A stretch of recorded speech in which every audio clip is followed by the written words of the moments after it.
Día 24 de mayo, el venerable Tomás de Jesús. En Baeza, ciudad noble perteneciente a la diócesis y provincia de Jaén, nació uno de los hijos mayores de la Reforma de Santa Teresa y San Juan de la Cruz, por el año 1564. Llamóse Tomás Díaz Sánchez Dávila, hijo de Baltasar Dávila y Teresa Herrera, a los que la fortuna de la tierra no les acompañó. A pesar de sus escasos medios de subsistencia, dieron a su hijo educación brillante, hasta tal punto que primero supo leer que hablar. Apenas sabía andar y ya escribía con destreza, y siendo aún niño se graduó de bachiller necesitando que le hicieran unos calzados supletorios para que en la clase alcanzara a sentarse. Estudió teología y el jovenzuelo Díaz Sánchez fue el primero entre los aventajados, quedando siempre en su alma semilla de mayores sentimientos, a pesar de verse halagado de todos los que le conocían. Su mayor afición era el estudio de Derecho, pasando en 1583 a la Universidad Salmantina para imponerse por completo en él. En Salamanca, lo mismo que en Baeza, tanto los profesores como los estudiantes se disputaban la amistad del escolar Díaz Sánchez por su conversación discreta, por sus costumbres suaves, por su trato decente, por su viveza en los dichos, por sus prudentes consejos no obstante su edad. Su catedrático, el doctor Céspedes, era asiduo lector de los manuscritos de la Madre Teresa, y las dulces impresiones que a él le producían su lectura se las comunicó a su aventajado discípulo, el cual, solícito, buscó los manuscritos de la Madre Teresa y hecho con ellos los leyó con pasión, ganándole la santa el corazón. Determinado a ser carmelita descalzo para más a su placer, saborear y llenarse más del espíritu de aquella singular mujer, por abril de 1586, pidió el hábito en el colegio de San Elías de aquella ciudad, cuando contaba unos 22 años. Mandáronle al noviciado de Valladolid y tomó el nombre de Tomás de Jesús. No tardó en hacerse estimar entre sus 30 connovicios que entonces había en aquel plantel de santos carmelitas por su prudencia, devoción, humildad, agrado y rara sencillez.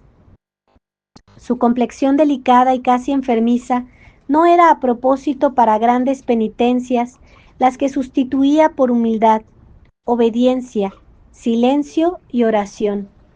El maestro en público le trataba como a los demás, haciéndole ver sus defectos y las sombras de imperfección, mas en secreto le tenía por su ayudante y consejero, pues su caudal de ciencia le hacía ser prudentísimo. Siendo novicio le mandaron que hiciera un ceremonial que incluyera los ejercicios de coro, altar y misa con los ejercicios conventuales, y tan cabal lo hizo que lo solicitaron después de impreso otros liturgistas de órdenes extrañas. Profesó al año en manos del padre Gracián y por 2 años fue maestro de estudiantes, mandándole después a Sevilla a estudiar la teología, clima que no le probó, y padeciendo de insomnio, empleaba la noche en oración y otros ratos en escribir, haciendo en esta ocasión el primer borrador sobre la regla de San Alberto. Enamorado de la vida eremítica, aunque era lector del Colegio de Alcalá, expuso su pensamiento a los superiores sobre implantar en la Reforma la vida eremítica, los cuales le comisionaron para que buscara lugar a propósito para llevarla a la realidad, encontrándolo en la vertiente del Tajo en Bolarque, donde se fundó el primer desierto de la descalcez carmelitana. Terminada esta fundación, regresó a Alcalá, recobrando el colegio con su presencia vida, sin ser pesado en la práctica de las virtudes. Sus mismas letras le servían para buscar la acción humilde, el retiro de la celda y el ocultarse a las criaturas por el convencimiento que tenía de que su trato es un estorbo para el varón contemplativo. Siempre estaba ocupado y si alguno le buscaba, era grande su solicitud para consolar al necesitado, guardando la aspereza para sus sentidos, los que siempre traía refrenados para que en su corazón no entrara cosa que le perturbara la paz. No solo su alma era pura, sino sus palabras, no pronunciando ninguna que no concordara con su corazón. Su pobreza fue su compañera y se extasiaba ante una estampa del pobrecito de Asís. En 1594 le hicieron prior de Zaragoza, siendo recibido por los religiosos y los seglares en gran opinión de santo y sabio. Su ejemplo, observancia, recogimiento y pobreza causaba admiración, llevando tras sí los corazones no solamente de las personas humildes, sino de las más principales como arzobispo, virrey y demás personas de influencia de la ciudad. Sucedió que toda la comunidad enfermó y todos a porfía eran a llevar limosnas al convento, siendo tantos los regalos que pasada la enfermedad y enterado el venerable padre, mandó desocupar las arcas y que todo lo llevaran a los hospitales, quedándose él gozoso con su pobreza, llegando algún día hasta faltarle el pan. Siendo el padre barbilampiño, le llamaban el mozo sabio, por la abundancia de doctrina en sus sermones y por los argumentos sólidos en las cátedras. Zaragoza era noviciado y a tal punto llegó la perfección del convento que decían los seglares que no eran hombres sino ángeles. Por su prudencia, singular agrado, ternura en la oración, aliento en la penitencia, fervor en el coro y aprecio de las cosas de la orden, hacía adelantar en los caminos del Señor a sus religiosos. Fue elegido en provincial de Castilla la Vieja en 1597 y, a igual que siendo prior buscó la perfección de su convento, de provincial buscó la de su provincia. A él se debe la restauración de las colaciones espirituales durante la recreación de los religiosos, que duran hasta nuestros días. En 1599 dijo la primera misa en el Santo Desierto de San José, en el monte de las Batuecas que él había fundado. En el mismo año se celebró capítulo general y quisieron darle la suprema autoridad que él rehusó. Y le hicieron definidor general, mandándole al desierto de San José para que perfeccionara su obra. Precisó ir a hablar al duque de Béjar y salió del desierto llevando por compañero al hermano Juan de la Concepción. Adelantóse un poco en el camino el hermano y volviendo la vista atrás, vio que se llegó al venerable padre una persona con capa blanca y juzgando fuera otro religioso, los dejó ir hablando largo rato y volviendo la mirada lo vio solo. Le preguntó por el otro caminante y excusándose de responderle e instando el hermano, le declaró que había sido nuestro Padre San José, que le había orientado del modo de vencer las dificultades de la fundación del Santo Desierto, y que le había asegurado que siempre miraría por las cosas de Batuecas. Practicó admirablemente la vida eremítica, gastando largas horas en oración, por lo que en los capítulos y conferencias hablaba altamente de Dios. Terminado el oficio de definidor, le eligieron por prior del Santo Desierto, y en este tiempo escribió varios libros de su vida teología mística. Gozoso, pasaba en la paz de su retiro cuando recibió carta desde Roma del padre Pedro de la Madre de Dios, para que se pasara a la congregación italiana, y conociendo ser aquella la voluntad de Dios, se puso incondicionalmente a su disposición e hizo voto de dedicar todas sus fuerzas a la propagación de la fe. En 1607 se celebró un nuevo capítulo general y le eligieron por prior de Zaragoza, y allí recibió 2 breves del Papa en los que le ordenaba fuera a Roma, cuyo viaje realizó sin conocimiento de los superiores españoles, los que le acusaron de ser fugitivo, pero el Papa lo defendió diciendo: si yo le he mandado venir con repetidos breves, ¿cómo puede ser fugitivo? Llegado a Roma, visitó a su santidad, el cual quedó prendado de su virtud y ciencia, reteniéndole por unos días en su palacio. Por entonces fundó la congregación paulina, que no llegó a cuajar. Muchas fueron las contradicciones que sufrió en sus 2 primeros años de residencia en Roma, pero no le hicieron faltar a la paciencia. Con cara sonriente solía decir: no pierda yo a Dios, que no hay poder en la naturaleza que me pueda ofender.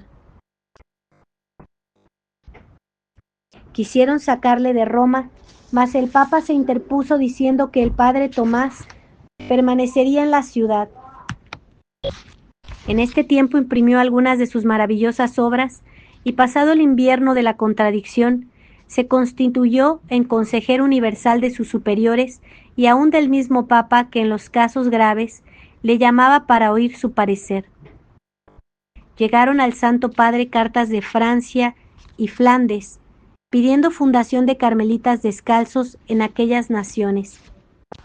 Y el Papa, aún sintiendo su ausencia, le comisionó a él para dichas fundaciones, dándole cartas comendaticias para Enrique IV, rey de Francia, y para el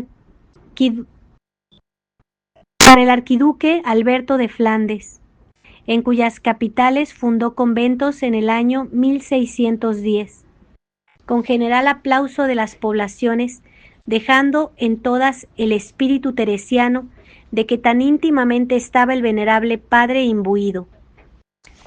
En 1611 fundó en Lovaina. En 1612 escribía el Papa al arzobispo de Colonia: Serenísimo Fernando, es el dicho padre Fray Tomás, varón verdaderamente como en religión, doctrina y celo de caridad. Así en esfuerzo de ánimo, afecto y diligencia en procurar la gloria de Dios y salud del prójimo, muy estimado de nosotros.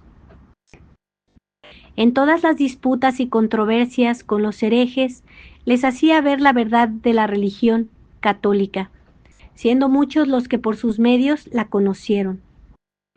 El convento de Colonia lo fundó en 1613.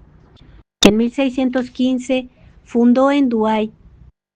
En este mismo año fundó en Tournai y a la vez varias casas de carmelitas descalzas. En 1617 se celebró capítulo general y hubiera sido elegido en general si no hubiera mediado una carta del Papa en que decía a los capitulares que convenía atender la petición de los arquiduques de Austria, que pedían continuar allá el venerable padre, por lo que le eligieron el provincial de Flandes y Alemania. Realizó la fundación de Lieja y otra en Amberes. A una legua de Namur fundó el desierto de aquella provincia y en 1621 fundó segundo convento en Lovaina para que fuera seminario de misioneros que fuesen después a Inglaterra, Escocia, Holanda y Alemania. Y el hospicio que fundó en Namur en 1622 lo convirtió en convento y más tarde fundó en Dola.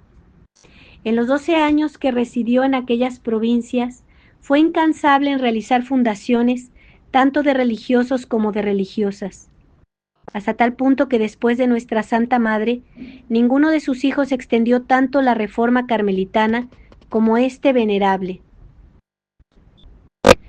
Pasó en 1623 el capítulo general que había de celebrarse en Loano, al que llegó gastado y lleno de enfermedades. Pidió a los capitulares le dejaran sin oficio, y en parte atendieron su petición, eligiéndole en definidor y quitándole el mando inmediato. Se retiró al convento de la Escala y como si fuera fervoroso novicio, se ocupó de su alma asistiendo a los actos comunes. Los ratos libres de consultas los empleaba en la oración o escribiendo de cosas místicas, pues decía que en este estudio tenía gusto, porque estudiando oraba, y orando aprendía y estudiaba.